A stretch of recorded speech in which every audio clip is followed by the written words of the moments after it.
Okay, welcome back to my hobby bench. This is the next day after the first video, and things are not quite as happy on this bench as I'd like them to be.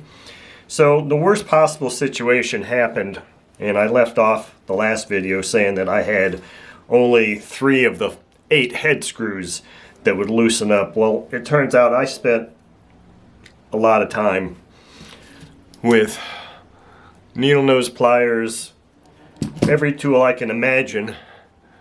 In fact, I even broke the tip of a offset screwdriver trying to just cut a slot in a head and loosen it and heat it and pound it and mechanically shock it, and I couldn't really still mechanically shock it well. So I just said, the hell with this, I'm not going to keep screwing with this. I'm just going to got my Dremel out and I just started cutting heads off of bolts. And it was not a pleasant experience at all. I've done a little bit of damage to the heads, which you will see here. It took me basically 2.5 screws before I got the angle and everything right with the Dremel and held it perfectly. And I was doing this inside of a box with a headlight on because all the metal filings and powder was going to go everywhere, so it was like trying to work inside of a box with a headlight on and try to hold things. It was just not pleasant at all. So the bottom line is I have all these things off here, and this is the first time I pulled this head off, and the screws are still, and I had rubber gloves all over this thing. Not like I'm not going to clean it, because now I'm going to have to clean it, and I'm probably just going to go ahead and do a bearing change too. Let's see if we can see inside here at all. Yeah, so there is some carbon buildup on that exhaust valve. So this thing is basically just going to get a complete teardown. This is not what I really wanted to be doing with this engine. But so the funny thing is, as tight as the head screws were, it was unbelievable. I've never felt head screws as tight as that. You cut them off and you don't have to do anything other than this now. So it's like, what the hell? I wrapped on these things as straight on as I could with a punch to mechanically shock them. I heated them. I could not get those things, and then of course the head started stripping out. Oh, look at that piston. It's pretty dark there. And this is what I'm calling the left piston. And it was just a freaking nightmare. Luckily I've got another cylinder screw set on order to replace all of these ones that I had to cut. Now that one feels a little tighter, but for the most part they're just unscrewing by hand. And which just adds insult to injury. It's like, what the hell? So anyway, this is what the inside of the cover looks like, and I really struggled getting this cover off, and I think I understand why now, because that main bearing gets encapsulated in here, and if there's any kind of buildup on there, I've wiped this down considerably. If there's any kind of buildup on there, then that's really going to add insult to injury as far as trying to get that thing off. So as long as we're here, let me start focusing a little bit more on the continued disassembly of this. I need to get these piston retainers out before I lose them. There we go. Just move it back and forth. It should want to come out. Then once I got one out, I can just run a drive through the pin and pop the other one out. That's out.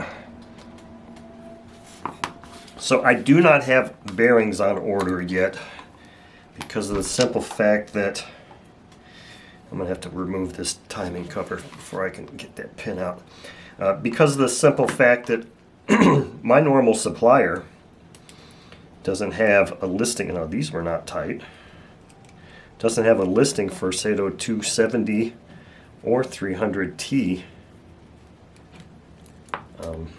bearings.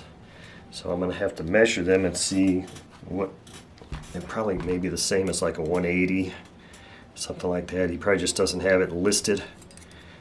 because it's probably fairly rarely asked for, but it's probably like a 180. I don't know.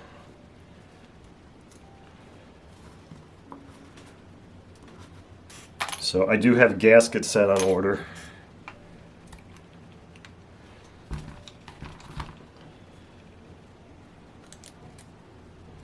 Try not to destroy these gaskets anyway, but I don't know if I should zoom in a little bit more here so you can see some of this stuff better. So this doesn't look bad. Let's see if these are going to want to. If they rotate, they'll come off. But it's hard to tell if they're rotating.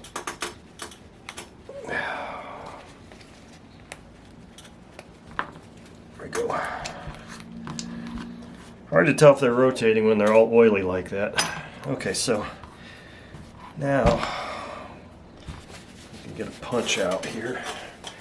Apparently I wasn't completely prepared for doing this. Let's see what size punch is the right size here for this. That might work. Now I'm not going to heat this. I'm not heating it. I just want to see if it's going to come out.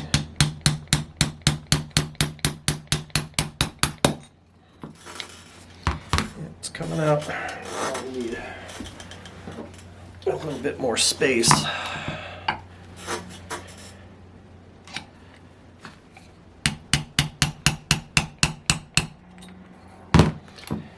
And she's off. With getting that out the rest of the way. Oh, man, that's just, it feels like tacky glue. I mean, it really, that's why this engine feels so tight.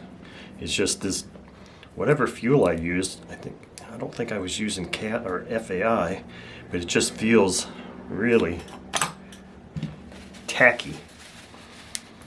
Okay. So here's the next decision.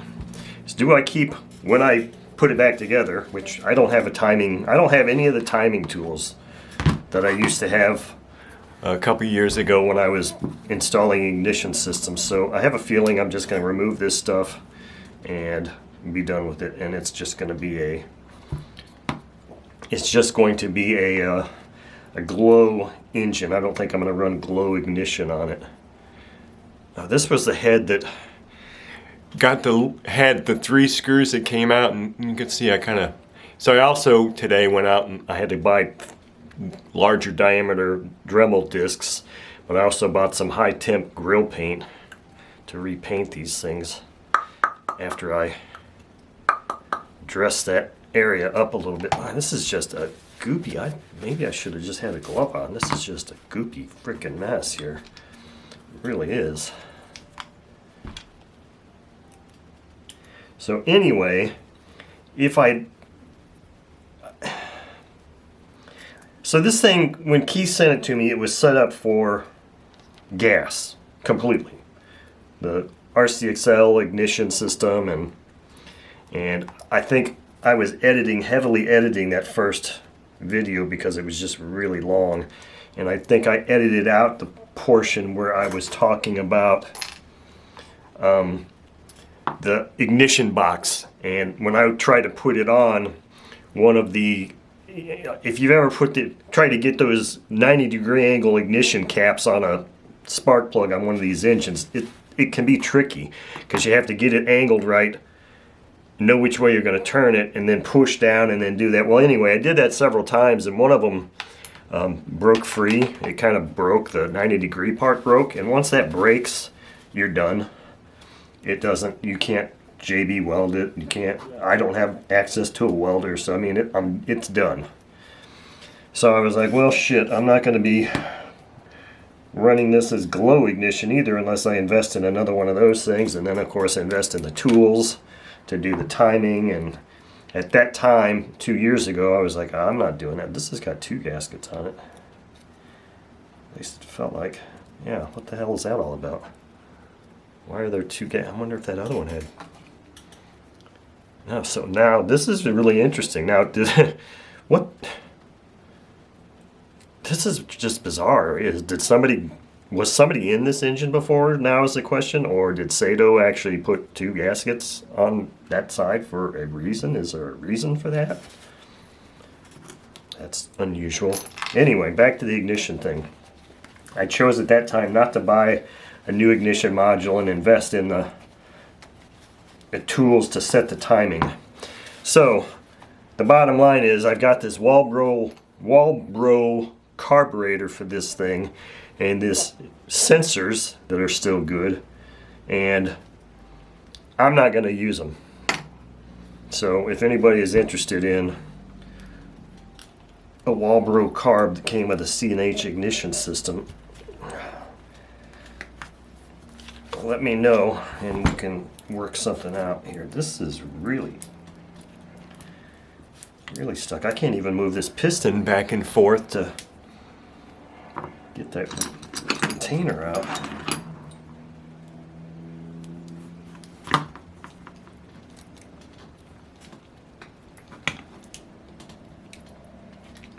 Boy, this is really gummed up. What the hell kind of fuel did I use?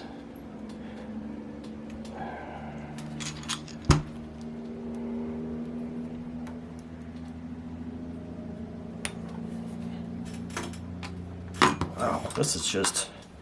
no wonder it feels stiff as a dead corpse.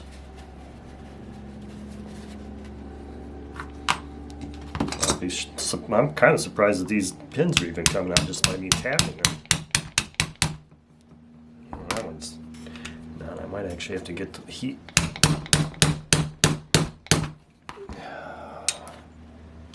I'm going to have to get the heat gun out and heat that one up because it's not willing to just come out here. So I'll have to pause here for a moment, get my glove and heat gun and all that good stuff.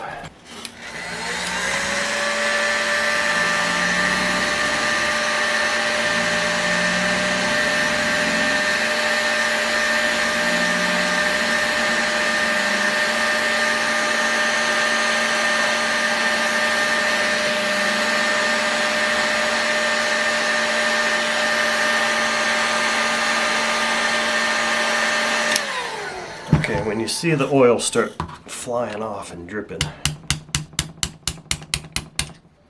you know you're ready to get this thing off there. Oh, yeah, baby. Yeah, baby, she's hot. As long as this thing is still hot, let's see if I can just shove it out. Wow, that's really warm. 30 years old or more, that heat gun works quite well. As long as I'm doing this, I might as well see if I can. This one's cold, but oh, that one's just, that's just weird. One side was so much easier than the other. Okay, what's next here? Well, I'll tell you what's next is taking these connecting rods off. And once again, I'm ill prepared for this, so let me get my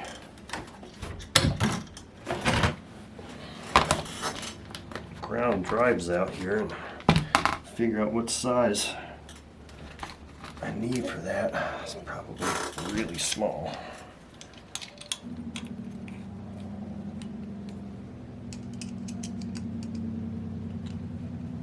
It's not that size.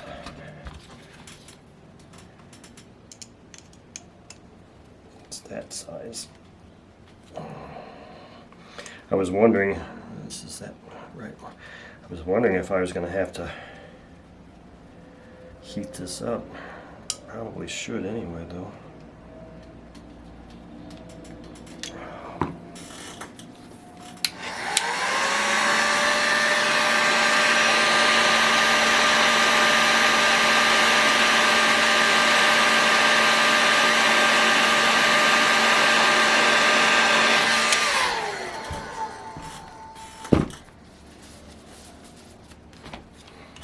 Definitely don't want any issues with these.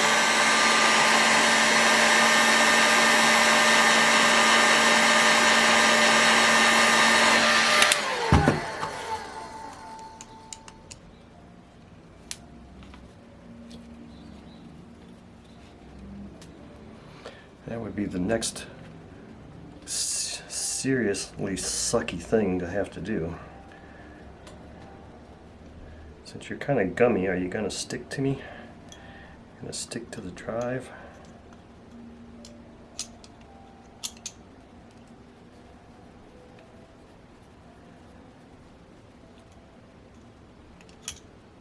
Make me use a magnet to get you out.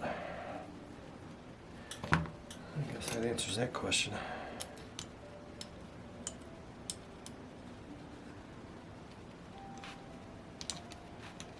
Gotta be unscrewed all the way.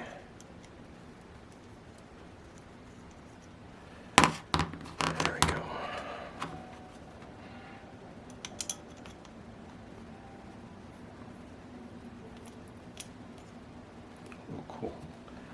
Cool. It turned out just that. Oops. Rotate back this way. Pull this thing out, and now that's exactly how they were.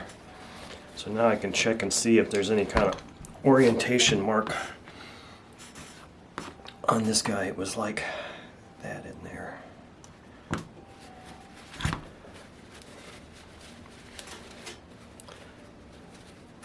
So I've seen OS connecting rods that actually the end cap has got a dot or something that indicates that it goes this way as opposed to this way.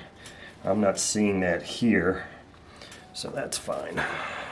I am going to just go ahead and put these things back together just to keep them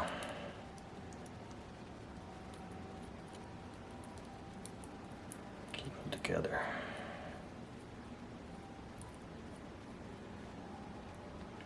Nice looking connecting rod. It goes in this side here. Alright, let's see, is this still warm? Oh, look at that. I just flipped this engine over and there was another gasket on there. I didn't even see that. So I guess they're double gasketing that? That's new to me. I'm not sure I've ever seen that before.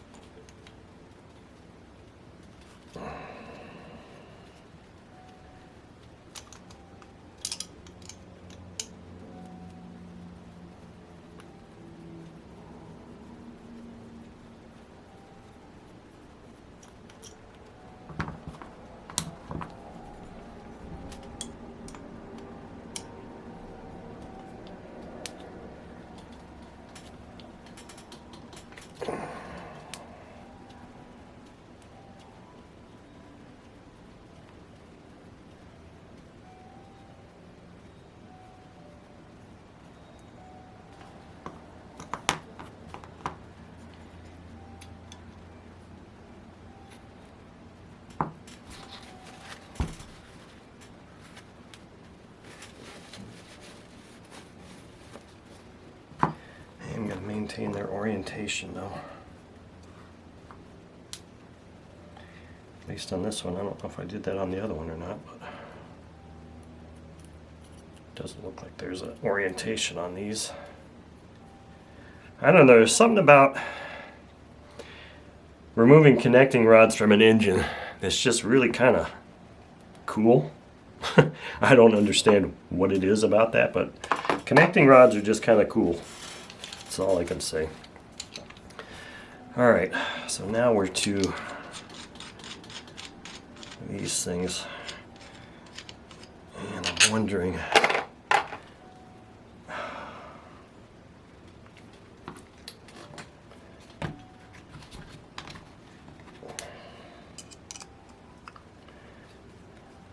have to loosen these up completely because I'm going to have to grab on that, the bottom of this thing.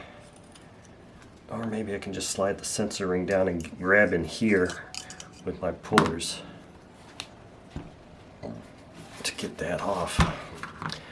Alright, so I think this video is getting kind of long right now. I think I'm going to pause it here and maybe pick it up at another time, the video, or maybe I'll just go ahead and pull this crankshaft out without the video running. I don't know. Okay, I didn't show it, but I just quickly did it. It took less than 5 minutes. I've got the crankshaft out of the crankcase. All the bearings are out. Front bearing. Mid bearing. Just gummy. Rear bearing. That'll feel fine. Crankshaft. Gummy. So all this stuff's going to go in the cleaner. And we'll clean this engine up and get it back ship shape here in no time.